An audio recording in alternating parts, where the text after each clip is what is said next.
Welcome back to Dishonored 2. I have finally managed to locate all the 4 books on the ship. I've been running around here looking for them, and I finally managed to find them. And yes, they are all here. The first book is here, but before we read that, we have Copper Spoon, or is it Kaldwin? I have this painting here with Anton Sokolov's diary. My thoughts dart here and there. I am at the whim of my aging brain. I smell an orange, and it triggers a memory. All at once, I am a boy back in school, suffering under the cruelty of Professor Oliphant, her horrible wigs and the smell of old wool.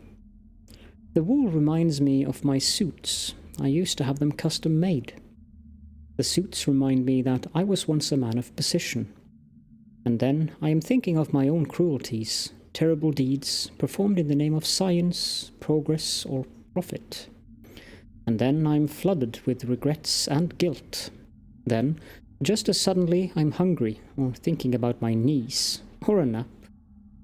And if I could quiet my mind and apply myself to a task, say painting, like today, it is of little use.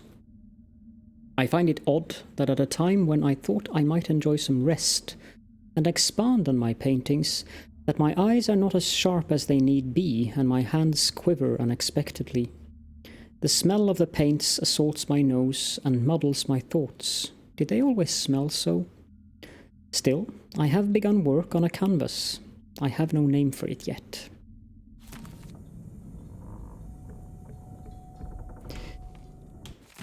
A reflection on my journey to the Pandician continent, Part 1, by Anton Sokolov, Introduction. A colleague of mine owns a stunning map of the known world. Adorned with curlicues and sea beasts, it has a cherished spot over her mantle. She paid handsomely for it, and was so bristled when I enumerated the various errors. Chief among them, of course, the size and placement of the Pandician continent.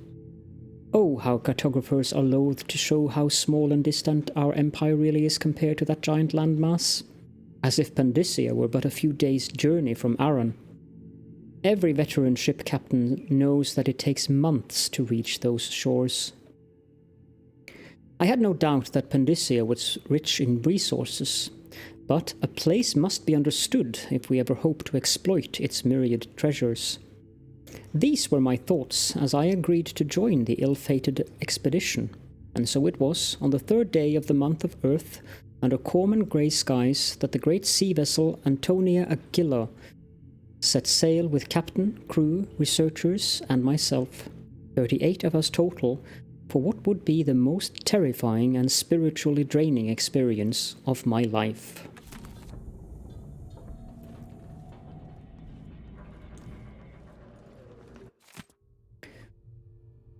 A reflection on my journey to the Pandician continent, Part 2, by Anton Sokolov, Chapter 14.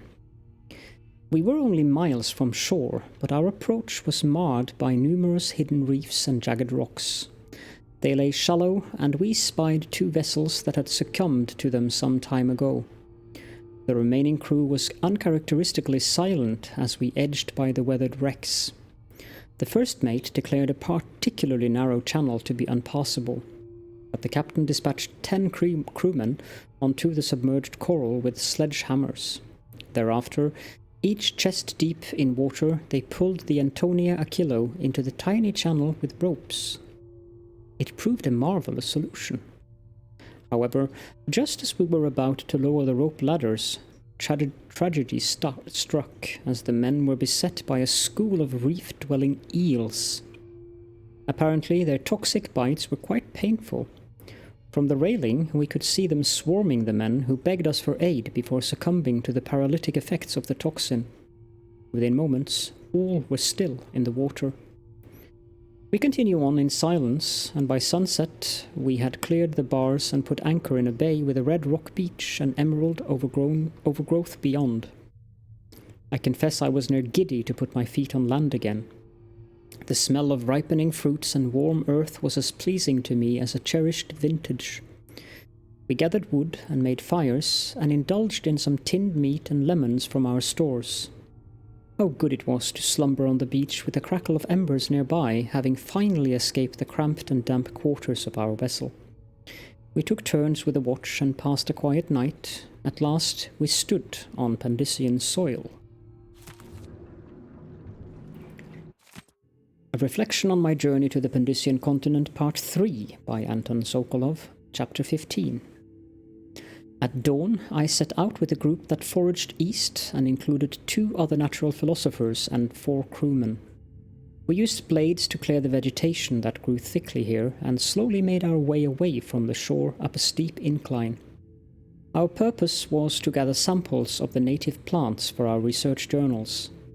I found myself pressing leaves and stems between pages and taking copious notes on several species of flora I surmised no human had ever set eyes on previously, when suddenly young Mr. Gravitt from the academy began hopping about and screaming wildly. Chance had bade him pick an unfortunate place to step. Aggressive ant-like creatures swarmed him from below. So many in number were his tiny attackers that we quickly lost sight of him under their onslaught. We finally managed to pull Gravitt from the insects, acquiring several painful welts where we had come to his aid. Mr. Gravitt, however, was bitten, or stung, as I would eventually discover, so many times he was barely recognizable. Swollen unto deformity over every inch of his person, moaning like a sick bull, he expired before we could carry him back to the beach. Luckily, some of the creatures still clung to him, providing me with precious samples. A Reflection on My Journey to the Pandyssian Continent, Part 4 by Anton Sokolov, Chapter 16. 2 dead on our first day on the continent, but the new world was not sated and would have 1 more, none other than the captain himself. His group had found a cluster of small rodents, much like rabbits or prairie moles. The lure of fresh meat proved too much a temptation for our good captain, who had dined on scant fish and the same rations as the crew all these dreary months. He was able to grab one of the creatures with his bare hands, but the docile beasts were not so tame after all. Having allowed the captain to pick it up, the creature became enraged and delivered several stings from a gland hidden in its tail. The captain complained of heat and itching where the stings had penetrated, but insisted they press on. He died of asphyxiation within a quarter hour. It was suddenly obvious to me that at this rate of attrition we would not only fail to sufficiently research the continent, but we might soon lack enough crew to make the return voyage. Something had to be done to save the venture, and so I immediately declared myself captain. On my orders, the remaining crew kept to the relative safety of the beach for the duration of the week. Though I sent 2 young academy students, armed with nets and cages, to fetch a live sample of the prairie mole that had so swiftly killed the captain. As first and foremost, ours was a research expedition. So there we have it. Those are the 4 parts of the book of Anton Sokolov's Reflection on the Pandyssian Continent.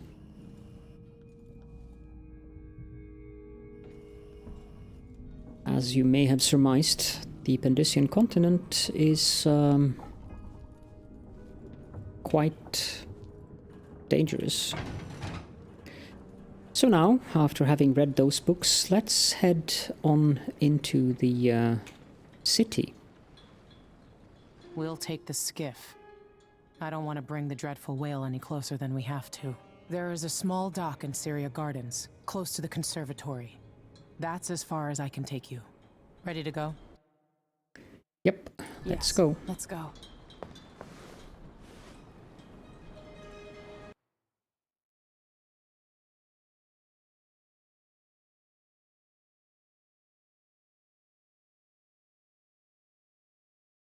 So while being held captive, Anton Sokolov learned the identity of one of Delilah's chief allies, Brianna Ashworth. An architect of the coup that took the throne in Dunwall, Ashworth is powerful and full of secrets. She's building a mysterious device for Delilah. Brianna Ashworth must be eliminated.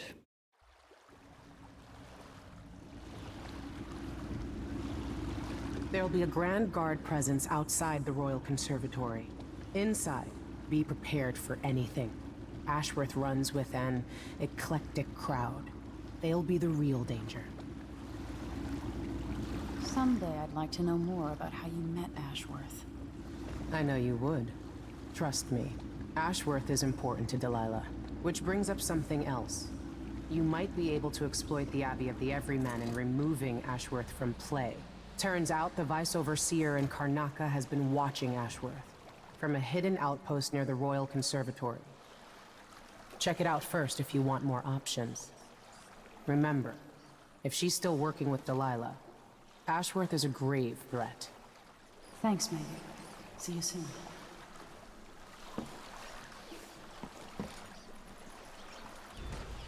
So here we are in the Cyria Gardens district.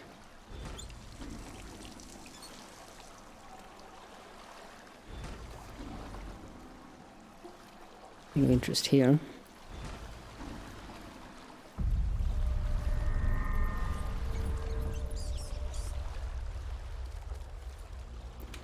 Processed whale oil, some copper wire.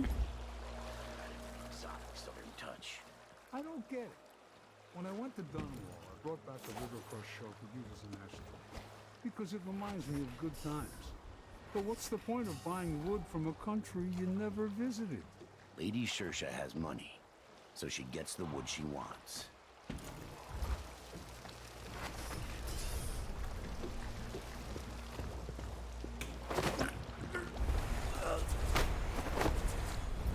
A body? Here? Oh, Huh? and that didn't seem to work as planned. Let's do that one more time then. I was certain that I linked all of them up.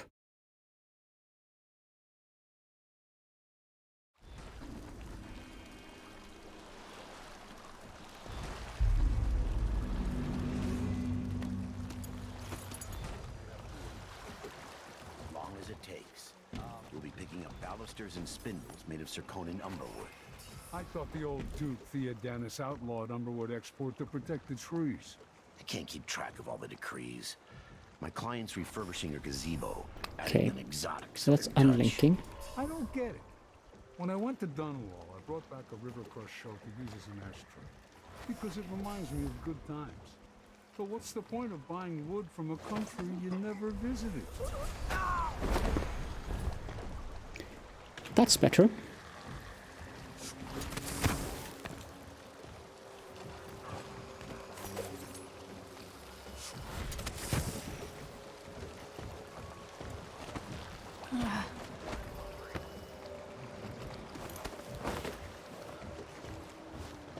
Of course, we don't want them to be discovered by anyone, so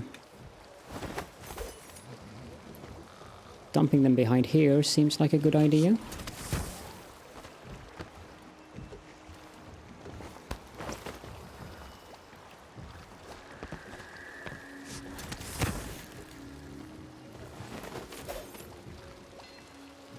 There we go. Now let's save quickly so that I don't forget. Nothing. Worse than nothing. I think there's a guard up there.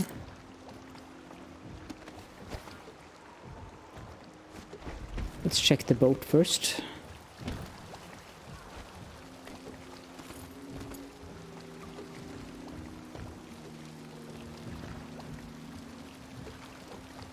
This door doesn't seem to want to be opened. Oh, a newspaper. The Silver Spike. Palaces don't make kings. Read further at your own peril, my friends, for the truth is a dangerous thing. Any inbred highborn or even the luckiest commoner can wind up living in a mighty tower with a fancy title before their name. Those we consider to be made of finer material are in fact just as rough cut as the rest of us, guided by irrational terror and petty grievance. Did Jessamine Kaldwin deserve our respect, or did she deserve the knife? Was the former Duke Theodanis a belle, a fine ruler, as some say? Well, good readers, that depends on your perspective. Are you the craftsman struggling to profit on your fine cabinets, or are you the woodsman selling your lumber for the highest price? Maybe again you're the local lawkeeper, applying a tax to the woodcutting or the sale of the furniture. Truth is a variable. Consider Emily Kaldwin or her infamous father, Royal Protector Corvo Attano. How did the Empire fare beneath them, good or ill? And now it is Delilah, painter, and some say occult figure. What will her time as Empress bring you and me down on the streets? None of the snots living in a palace know anything about the Dust District, even Lord Corvo Attano, despite being born here. Would he recognize the place now? And would we recognize him?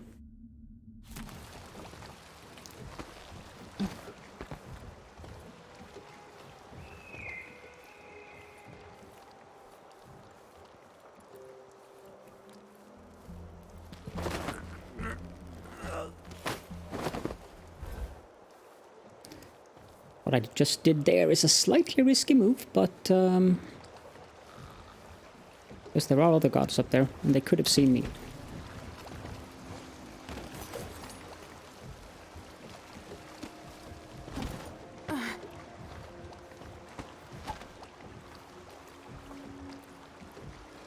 And this place here, if you find the wheel, or whatever you need, I think you need maybe a lever or something, is the way in if you want to rob the black market shop.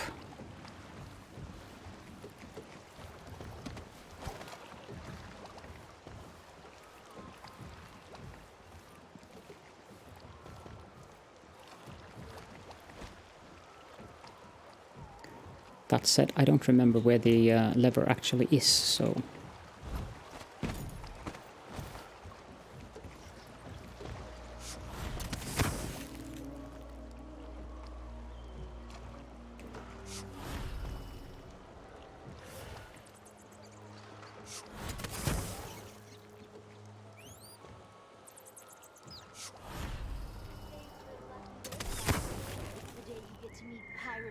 In person. Time to pay the price if you want to live. Oh no, please! I have nothing. I'm just a poor maid. I see you've heard the stories about Pirate Betty, about all the terrible things I've done to the fools who refuse to give up some trinket or a bag of coins. Have mercy! Don't hurt me! Should I start by cutting off your nose? Anyone help me! Or maybe I could sign my name across your forehead with a knife. Use you as a human billboard. Help! Murderer! Or maybe not.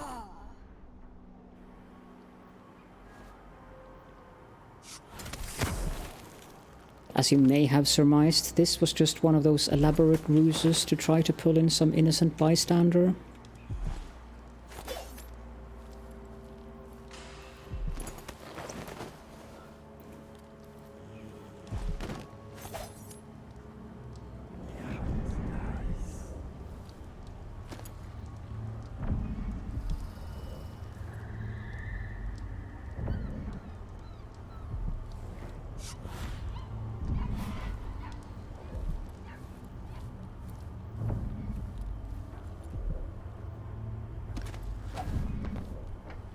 Let's pay a visit to the black market shop. Welcome. Obviously, you are someone with refined tastes. Welcome to my shop. Say, an acquaintance of mine is supposed to be holed up in an office overlooking the Royal Conservatory.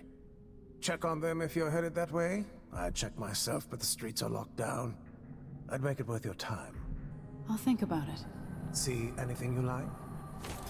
I look forward to the day when I can reopen my gallery. Come in, my friend. Always a delight to see you. The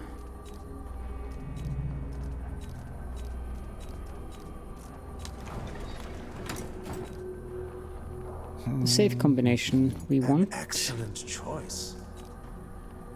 I don't think we need the rune. This is what I have for upgrading your equipment. As for the upgrades, we'll do that Visit again soon. on our way out of this. Come in, my friend. Yeah. Always a delight to see you. Now, let's get up here again.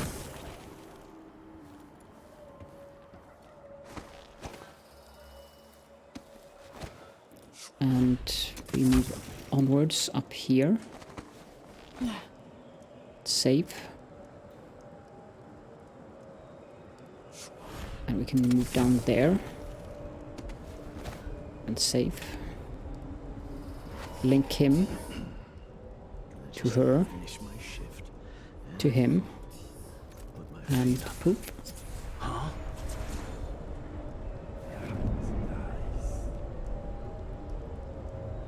I don't think there should be any more guards up here. There might be a guard patrolling the building, but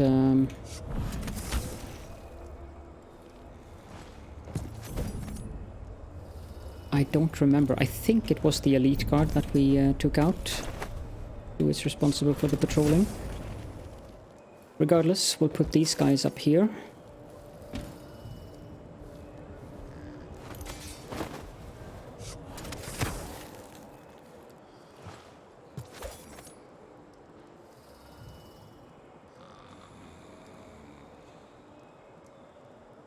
Yep. Should have clear stats. Yep. And now we want to turn off this, which turns off the wall of light over there. And of course alarms the guards.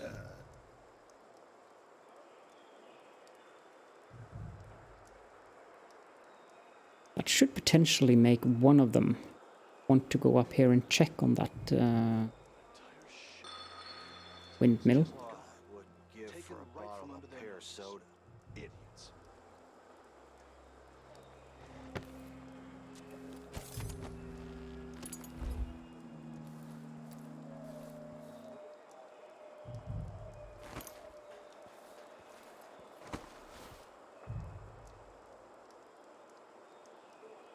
I don't think there are any more guards, except for the ones who are down in the streets here. Should be 5 of them. I really don't need these markers.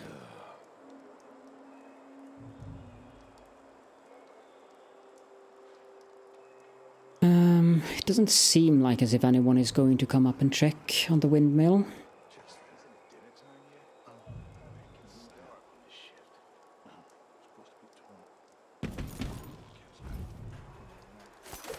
So there's an overseer.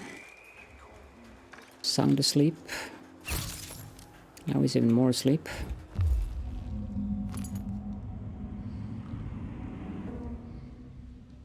He has, as far as I can remember, trapped his apartment. Yes, he has. Okay, so we have a note to the Overseer here. Overseer Ogburn, I should be back within a few days. Continue to compile information on Brianna Ashworth's activities. Despite the odd letter we received from our oracular sisters in Cuyero, it is not like them to issue a proclamation without certainty, but I know I'm right about Ashworth. My gut tells me she is a threat. That said, the Howlers are my priority. This conflict with Paolo could affect our influence in Karnaca for years to come. Yours in the strictures, Vice Overseer Liam Byrne.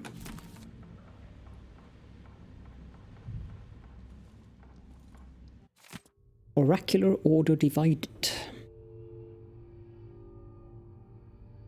I believe we have read this before. Yes, we have. Ooh.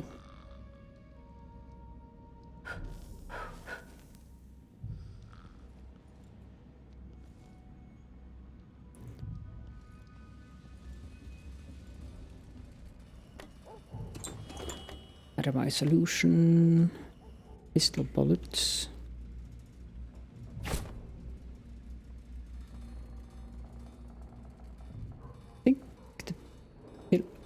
Where did it go? I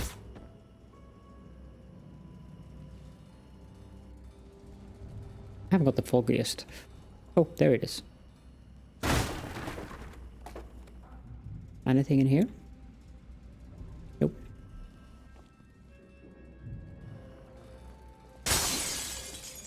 Nothing in there either. Some coins on the table there. Nothing in here. Bathing salts, that's always important. This mirror seems to be defect.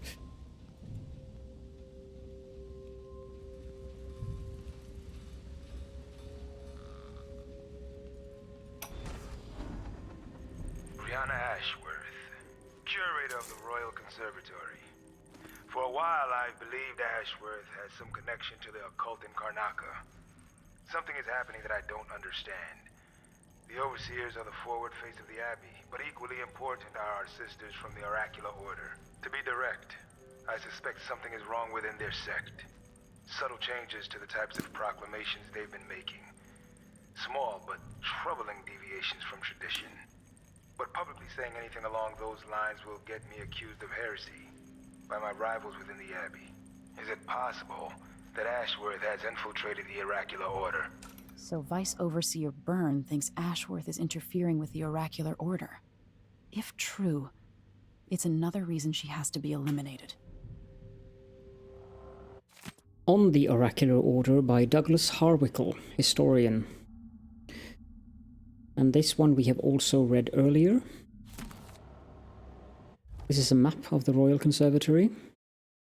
It's quite big, as is to be expected, of course, by a conservatory. It's interesting that they use the very same strategies here with red strings on pins as we have on the Dreadful Whale.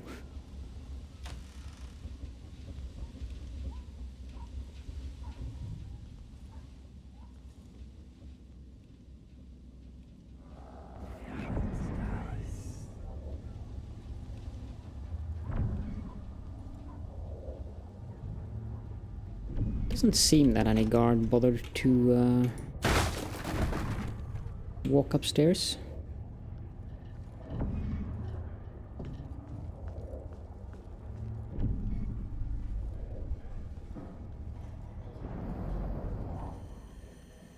Some coins. And then there's the newspaper about the conservatory closure extended, which we have also read.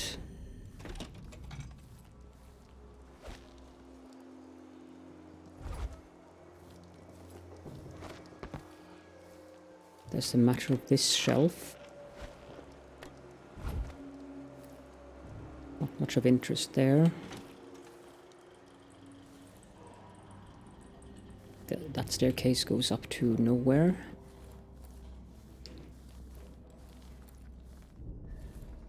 Let's check the first floor. What we don't want to do is exit the building, because that would not be a good idea whatsoever.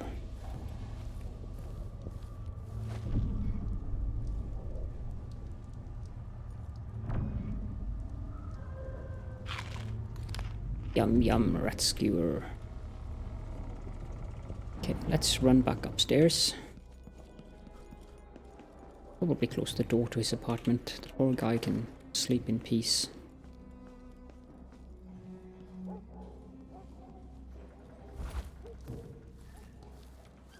Okay, so now for the guards out here.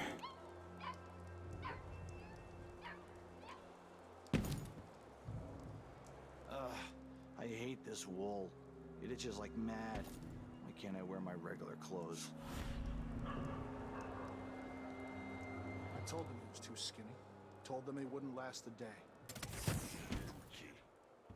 Why do I always have to be right?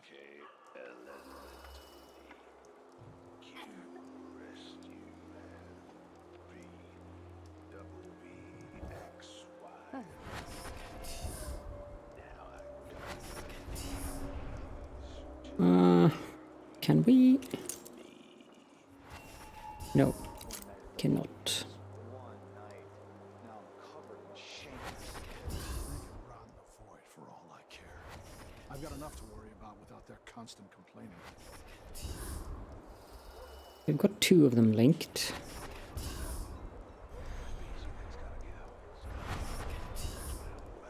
He went out of range. But I think our best bet is to actually take down these two. Then I have to save, because I don't know if they will see me. I've got to get over to one They of the other don't, so districts. 1, 2, 3. Ooh. What's the matter with you?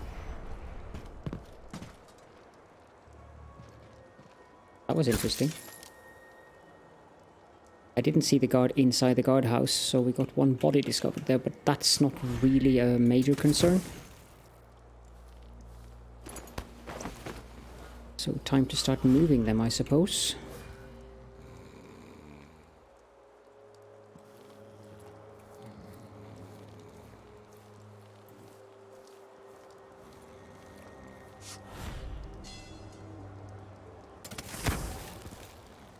That didn't work too well.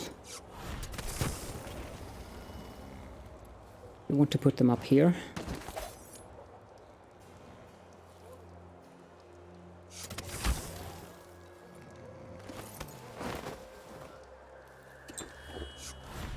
I think that's too high.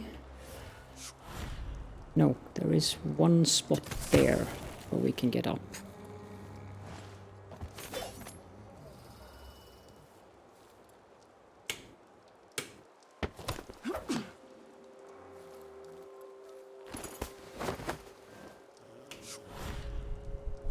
Let's try that again. There we go.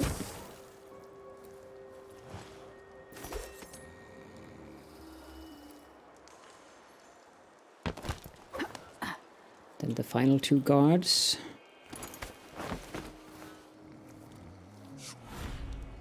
Actually, I think it's 3. Okay, you don't want to... There we go.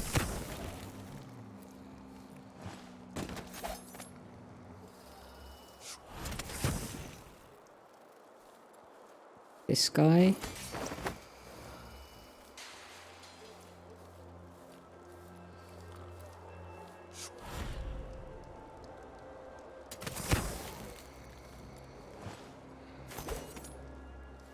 Wasn't there? Yeah, there he is.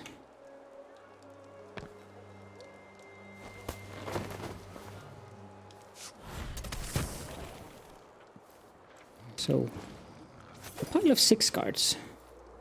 How nice. May they sleep tightly, peacefully, and have a wonderful afternoon.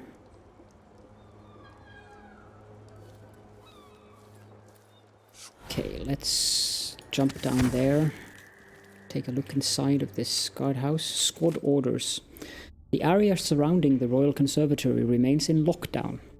Keep the roads clear during curfew and block off side streets access. Maintaining the wall of light is the responsibility of everyone in the squad, and I expect the windmills that power the damn thing to be well guarded all the time.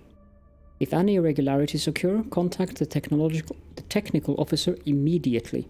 3rd Lieutenant Benjamin Cho.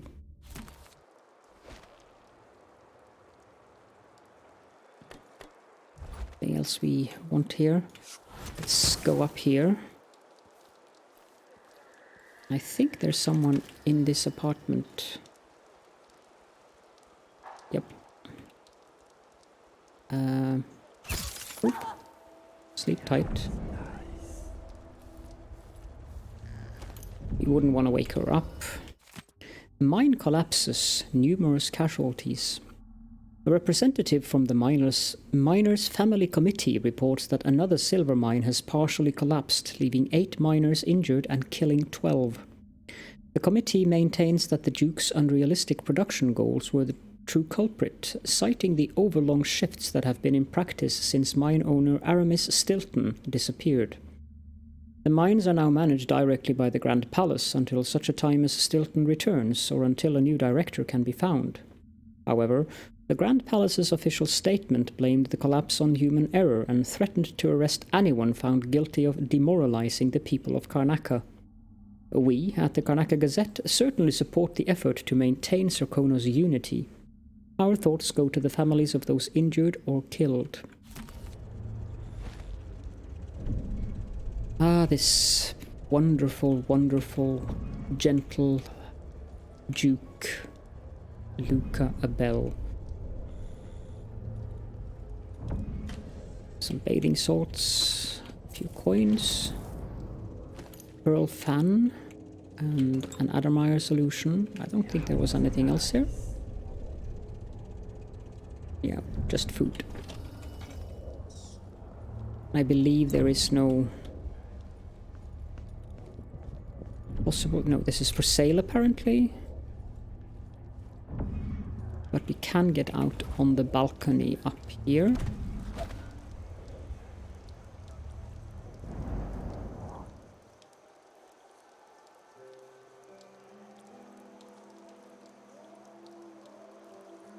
Okay.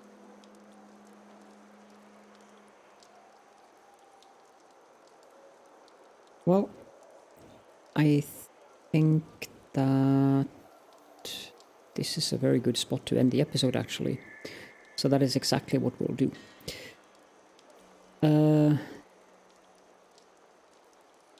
Not really sure which way. I think I'll go that way. So thank you all so much for joining me, and see you all in the next episode.